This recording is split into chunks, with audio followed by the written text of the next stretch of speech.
আওয়ামী কর্মী থেকে শুরু করে বিভিন্ন নেতা কর্মীদের উপরে যে হামলাটা করেছে সেটা আওয়ামী লীগ বা ছাত্রলীগের যে হামলা সেটার কথাই বারবার আমাদেরকে স্মরণ করিয়ে দিয়েছে। আমরা এখানে কোনো নারী হিসাবে আসলে আমাদের উপরে হামলা হয়েছে বা লাঞ্ছনা হয়েছে এটার তুলনায় আমরা এটা দিয়ে আমরা স্বীকৃতি অর্জন করতে চাচ্ছি, বিষয়টা কিন্তু এরকম নয়। আমরা এখানে একদল গণতান্ত্রিক আন্দোলনের কর্মীরা এখানে কাজ করছি।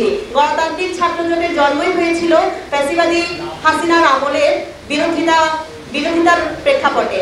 আপনারা হয়তো দেখবেন পূর্বের নিউজ ফিডগুলোতে দেখলে আপনারা দেখতে পাবেন গণতান্ত্রিক ছাত্র জোটের প্রথম দাবিটাই ছিল হচ্ছে ফ্যাসিবাদী হাসিনাকে পদত্যাগ করতে হবে, এবং এই দাবিতে দীর্ঘদিন ধরে এবং জুলাই আন্দোলনের সময়েও গণতান্ত্রিক ছাত্র জোট সামনের সারিতে দাঁড়িয়ে নেতৃত্ব দিয়েছে।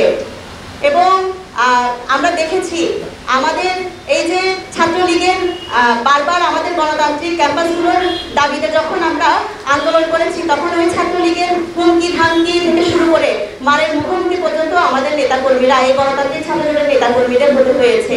এত কিছুর পরে তারা আজকে এসে আমাদের জুলাই আন্দোলনকারীদের মধ্যে আহত হয়েছে এরকম যোদ্ধাদেরকে পর্যন্ত তারা পুনর্বার আওয়ামী লীগের দোষর বলে যখন হামলা করে তখন আমরা আসলে তাদেরকে কতটা গণতান্ত্রিক রাষ্ট্রের আকাঙ্ক্ষাকারী তারা নিজেদেরকে মনে করে সেটা নিয়ে আমাদের মনে প্রশ্ন তৈরি হয়।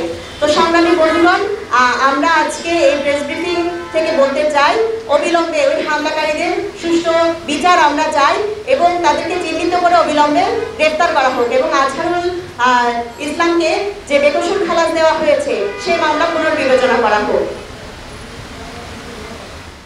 ওয়ালটন আবারও মিলিনিয়ার অফারে ওয়ালটন ফ্রিজ কিনে আপনিও হয়ে যেতে পারেন মিলিয়নিয়ার।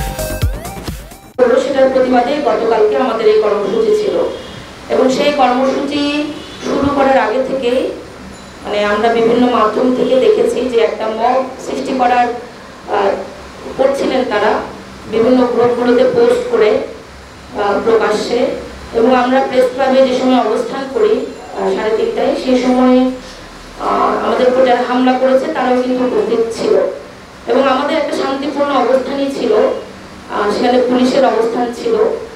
আমরা যখনই আসলে ব্যানারটা জাস্ট খুলে আমরা দাঁড়িয়েছি তখনই কিন্তু আমাদের উপর এই হামলাটা হয় এবং নানান দিক থেকে আমাদের যারা বিভিন্ন সংগঠনের নেতা কর্মীরা আছে তাদেরকে হামলা করা, মারধর করা এবং পরিকল্পিতভাবে নারীদের উপর হামলাটা কিন্তু হয়েছে। আপনারা দেখবেন বিভিন্ন ভিডিও ফুটেজগুলো এখানে আছে। এই যে মব সৃষ্টি করে পরিকল্পিতভাবে এই হামলা এই সময়ে বারবার ঘটছে এবং যারা ঘটিয়েছে তারা কিন্তু প্রকাশ্য বিভিন্ন মাধ্যমগুলোতে তাদের নাম পরিচয় সহ কিন্তু দেওয়া আছে এবং পুলিশের সেখানে উপস্থিতি ছিল।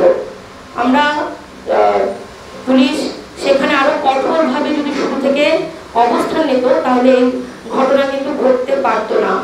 আমরা দেখেছি এরপরে পুলিশ দুজনকে গ্রেফতার করেছে, পুলিশের পক্ষ থেকে মামলা দেওয়া হয়েছে, কিন্তু যারা সরাসরি হামলা করেছে এবং যারা চিহ্নিত সন্ত্রাসী আমরা এখানে উল্লেখ করেছি, আপনারা দেখেছেন আবরার হোসেন, রিয়াদ, আকাশ চৌধুরী, যাদের বিভিন্ন মাধ্যমে ভিডিও ছবি প্রকাশ্য সাইন করে দেওয়া আছে, তাদেরকে কিন্তু পুলিশ এখনো গ্রেফতার করেনি।